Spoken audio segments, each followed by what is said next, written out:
Hello tout le monde! Aujourd'hui, on se retrouve pour une vidéo ongles. Donc, je pense que vous l'avez deviné de toute façon en voyant ma miniature et en voyant comment débute la vidéo. On va s'amuser aujourd'hui avec ce qu'on appelle des foils. Donc, les foils, en fait, ça se présente très souvent en petits pots comme ça, mais ça peut aussi se trouver en sachet individuel. Et donc, ce sont des feuilles, comme vous pouvez le constater. Vraiment, voilà, c'est de la feuille, hein, c'est du papier. Voilà. Donc je vais vous montrer comment utiliser les foils. Il y a plusieurs techniques. Aujourd'hui, on va s'amuser avec une technique en particulier. Comme vous savez que là, je n'y suis pas encore, mais quand la vidéo apparaîtra sur YouTube, moi je serai déjà au soleil. J'ai voulu faire quelque chose dans les tons bleus. J'ai voulu m'amuser avec du foil dans les tons bleus pour faire des beaux reflets. Donc voilà un petit peu ce qu'on va rechercher comme type de rendu. Vous voyez, c'est plutôt sympa. On va pas du tout parler de technique de gel dans cette vidéo, puisque depuis que je ne travaille plus en onglerie, je n'ai pas du tout le matériel adéquat pour faire des poses ultra précises, ultra professionnelles. Déjà, bon, je pense que ça se voit, hein, je n'ai pas de ponceuse, donc je fais tout au maximum à la lime, en plus sur ma mauvaise main. Je n'ai pas de top coat, donc j'utilise un gel transparent pour faire par-dessus. Mais voilà, moi aujourd'hui, on va vraiment se concentrer sur la déco, sur se faire plaisir et ce qui est faisable sur le gel, le foil. Vous pouvez également le faire sur des vernis classiques. Il vous suffira de vous procurer 1, 2, 3, 4. Il vous suffira de vous procurer, je vais y arriver, une colle spécifique pour le foil. Alors, donc je vais commencer par prendre une couleur bleue. Donc moi, c'est de la marque Forma Nail. Et donc, c'est un gel. Voilà. Sachant que ma construction sur la main gauche est déjà faite. Et donc, c'est un beau bleu outre-mer. Donc, je prends un pinceau comme ceci pour pouvoir l'appliquer. Et puis voilà, donc tout ce que je fais, si vous n'êtes pas très gel, très semi-permanent, vous pouvez vraiment le faire avec du vernis classique, il n'y a aucun souci. Donc on attaque la première couche, je vais très certainement le mettre en accéléré. Voilà la première couche, je vais la catalyser tout de suite.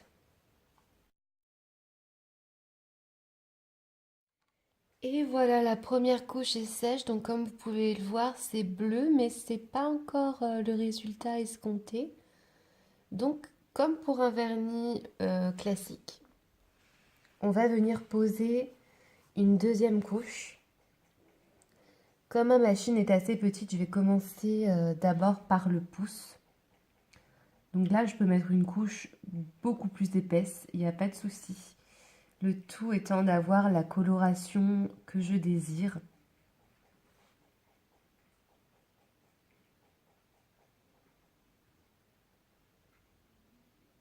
Et évidemment, même avec un vernis classique, vous mettez aussi 2 couches. Même si certains vernis nécessitent une couche, c'est quand même très rare. En général, on met 2 couches.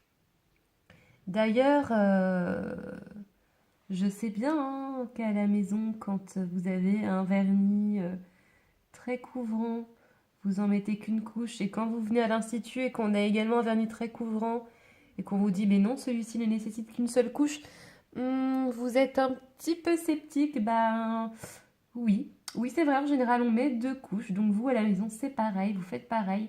Suivez votre instinct de nana ou de mec hein, qui met du vernis. D'ailleurs, vous avez le droit aussi. Mettez donc 2 couches. Voilà.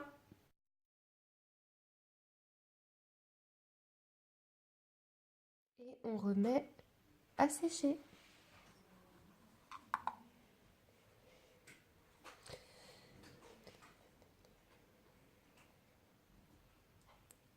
Cette fois-ci, on peut préparer de quoi nettoyer le pinceau et surtout reboucher le pot de gel parce que c'est très sensible à la lumière. Et là, comme je fais passer sous la lampe, si le gel est trop exposé, il risque d'être abîmé. Donc faites très attention, même les filles qui font ça en terrasse ou à la cool au jardin, ben, ça, ouais, ça peut abîmer le produit. En ce qui concerne la durée de séchage, en fait, j'ai envie de vous dire, tout dépend. Tout dépend déjà de la machine que vous aurez et tout dépend du gel ou du vernis semi-permanent que vous aurez. En général, c'est écrit, vous avez la puissance de la machine qui est écrit quand vous l'achetez. Vous avez également sur votre gel, quand vous l'achetez, la durée conseillée si vous l'utilisez sous une lampe UV ou sous une lampe LED. Là, c'est un petit peu compliqué à gérer car j'ai une lampe strip lac qui est faite uniquement normalement pour les vernis semi-permanents. Et j'ai certains produits qui ont du mal à sécher avec, donc parfois je laisse plus longtemps. Donc voilà, tout dépendra de votre matériel et des vernis que vous achèterez. Donc moi je remets une autre fois. Donc voilà, c'est à vous vraiment de voir, de faire des tests. Surtout, ne perdez pas patience si ça ne sèche pas du premier coup. Faites des couches fines et voyez et notez. Notez tel, si vous n'avez pas l'indication, notez tel vernis prend tant de temps à sécher avec telle machine. Voilà, comme ça vous saurez vous y retrouver. Ça y est, on est bleu. Donc, on va nettoyer son matériel. C'est très très important. Déjà pour garder ses outils en bon état. Et aussi pour l'hygiène, hein, tout simplement.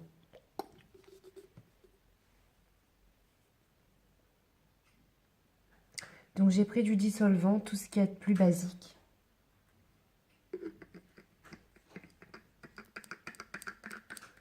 Pour enlever le surplus de gel sur mon pinceau.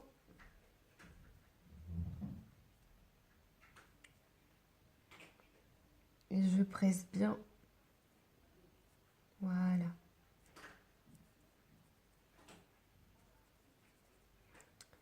Parce que vous imaginez, je fais une pause nude la prochaine fois et j'ai du bleu sur mon pinceau, ça fait bof quand même, hein.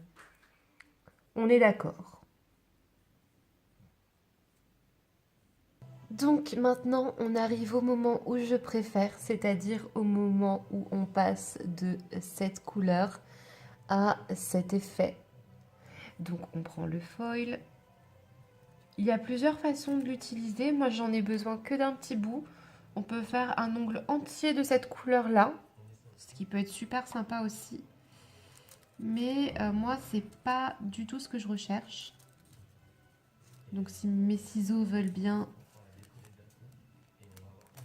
couper correctement, voilà. Et en fait, derrière, vous voyez, vous avez une partie dorée. Donc, c'est bizarrement cette partie-là qui va transférer. Je prends un coton que j'avais déjà imbibé d'un petit peu d'alcool et je viens retirer ce doré qui finalement va m'aider à transférer le foil. Donc il ne faut pas essayer de transférer avec la partie colorée, il faut transférer avec la partie transparente. D'ailleurs, vous verrez que tous les foils n'ont pas forcément une partie jaune transparente comme ça derrière. Et donc c'est là que la magie opère. Je fais des petites touches comme ça. Regardez comme c'est beau. Et le but, c'est pas de faire quelque chose de régulier, je veux vraiment des petits reflets. C'est vraiment ce que je recherche.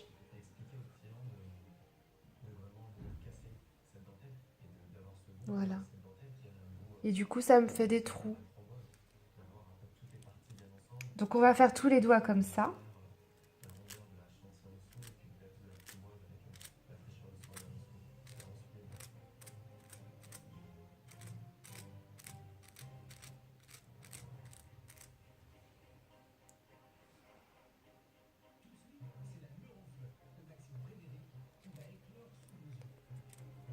voyez, il n'y a rien de sorcier, hein. Je vais faire le petit doigt de plus près pour que vous voyez.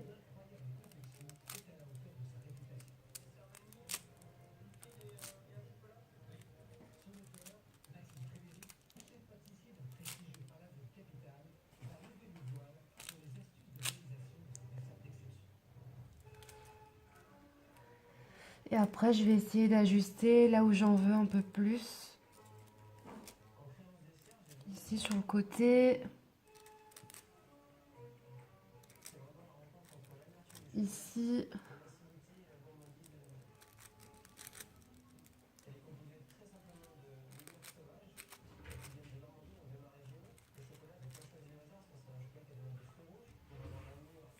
Et voilà. Bon, je m'en suis mis partout sur les doigts, mais ça, c'est pas grave. Le principal, c'est le rendu. Donc, pour avoir quand même quelque chose de brillant, comme ce que j'ai ici, on va devoir mettre une finition. Donc, une finition, c'est-à-dire un top coat, tout simplement.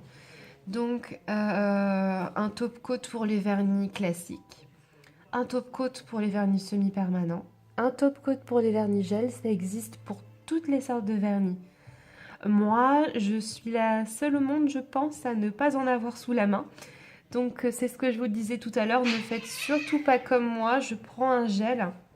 Bon, cela dit que j'aime bien, hein, de la marque Peggy Sage, mais voilà, qui n'est vraiment pas fait pour être un top coat. Pourquoi je le prends lui? Parce qu'il est très brillant et très résistant.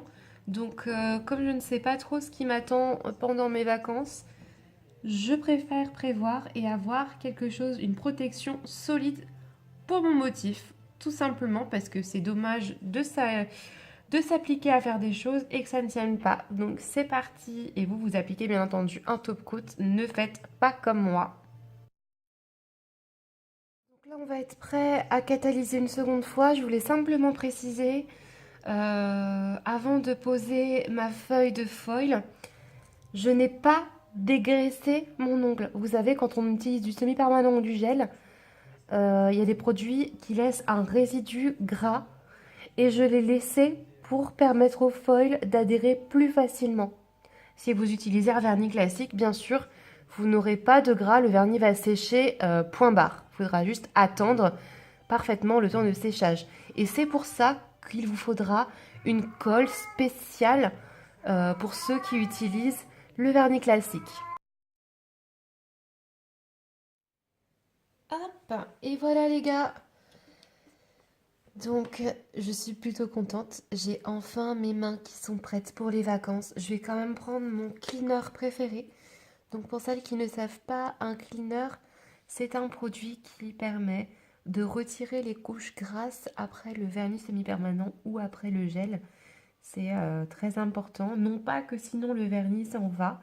Au contraire, une fois qu'il est catalysé sous la lampe, de toute façon, il ne bouge pas, à moins d'être retiré poncé ou avec un produit spécial. Mais parce que c'est très désagréable, hein, tout simplement. Donc cette étape, vous la passez si vous faites sur un vernis classique. Donc le cleaner professionnel de Indigo, que j'aime beaucoup. Mais je crois que j'aime encore plus leurs huiles pour cuticule. Et ne parlons pas de leurs crèmes pour les mains, franchement, qui sont divines. Après, c'est vrai que c'est beaucoup pour les professionnels, mais vous pouvez les trouver dans certains salons ou si vous vous renseignez, peut-être que vous pouvez avoir un accès à certaines boutiques. Ça vaut peut-être le coup. Alors, ben voilà. Est-ce que c'est pas beau? Franchement.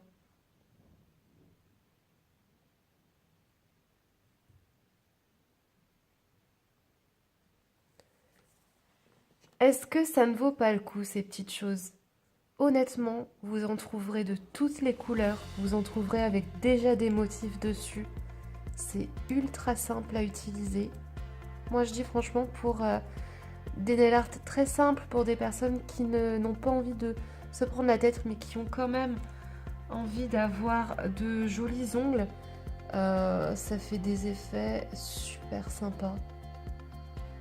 N'hésitez pas à aller checker sur internet en tapant foil ongles, foil nails ou ce genre de choses. Peut-être que je vous mettrai des bons plans en barre d'infos si j'ai le temps avant de partir en vacances. En tout cas, je vous fais de gros bisous, j'espère que ça vous a plu. Exprimez-vous en commentaire, dites-moi si ça vous tente d'essayer ce genre de technique. Dites-moi si vous connaissiez déjà. Je vous dis à bientôt et moi je pars sous les cocotiers. Ciao!